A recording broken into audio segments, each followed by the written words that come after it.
Interestingly, there was a man on my executive committee. He was a very well-known actor and singer named Burl Ives.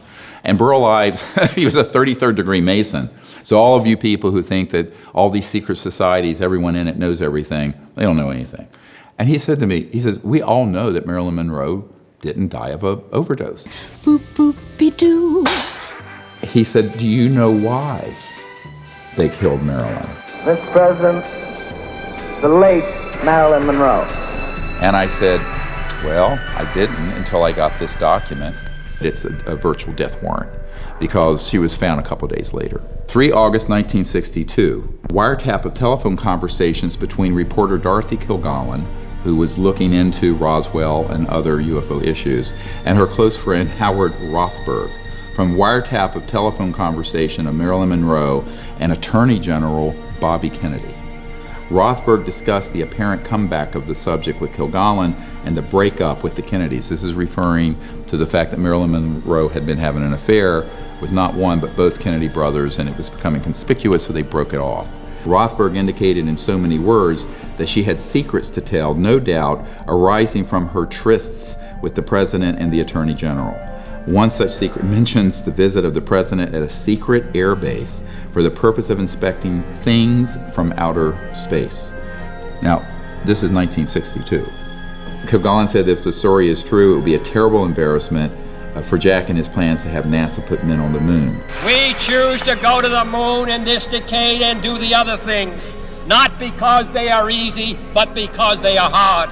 The subject repeatedly called the Attorney General and complained about the way she was being ignored by the President and his brother. Subject threatened to hold a press conference and would tell all. It's a tragic situation because she was an actress. She didn't understand the national security state and the viciousness of those who want to keep these sort of secrets. The aliens won't let it happen.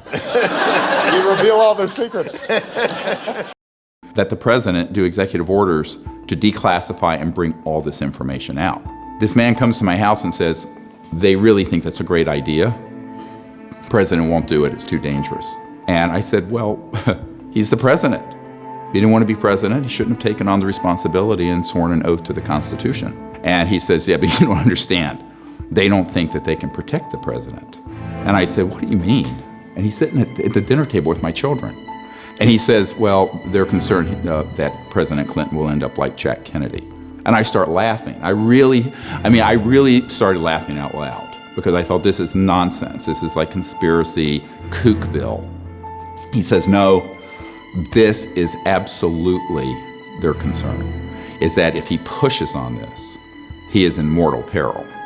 Kennedy may have been engaged in a bit of a struggle with the CIA in attempting to get more information on the UFO subject. And that might account for his termination. And that morning, in 2 of the English-speaking newspapers, there was a picture of 2 UFOs. So I had placed those on his table where he was going to be sitting. And I said, good morning, Mr. President. I sat him down and said, we'd like to have coffee and juice. And he said, yes. So while I was getting that, he's looking at the papers. I came back in. President Kennedy says, well, what do you think?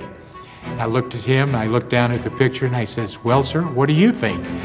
And with that magnificent grin of his, he said, I asked you first. I said, from what I've learned, we can't be the only living beings in God's creation. And he says, you're right, young man. There is considerable knowledge as far as the actual being of UFO and ET phenomena that we're aware of today. One of the most powerful elements of the structure of secrecy has to do with the infiltration and control over mainstream media. It's a media of belief, a media of belief.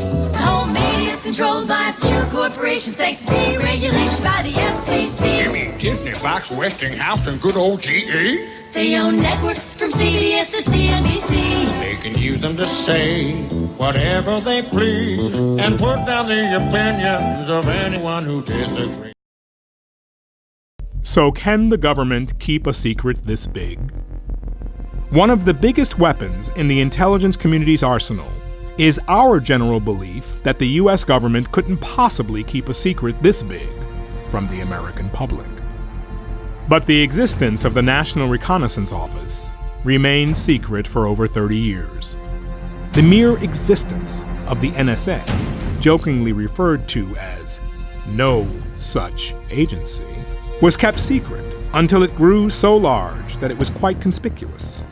And those working in the Manhattan Project developing the atom bomb were told that any secrets that they disclose would result in 10 years in prison, or an equivalent of a $100,000 fine. Only when the weapons were used at Hiroshima and Nagasaki did the government disclose what they were.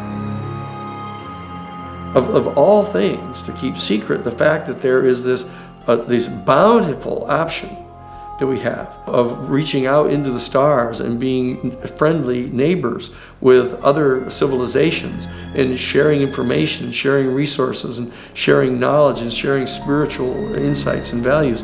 To suppress that information and to conceal it is part of the efforts of a national security state that is threatened by that reality. And so this is one of the ultimate secrets that needs to be exposed.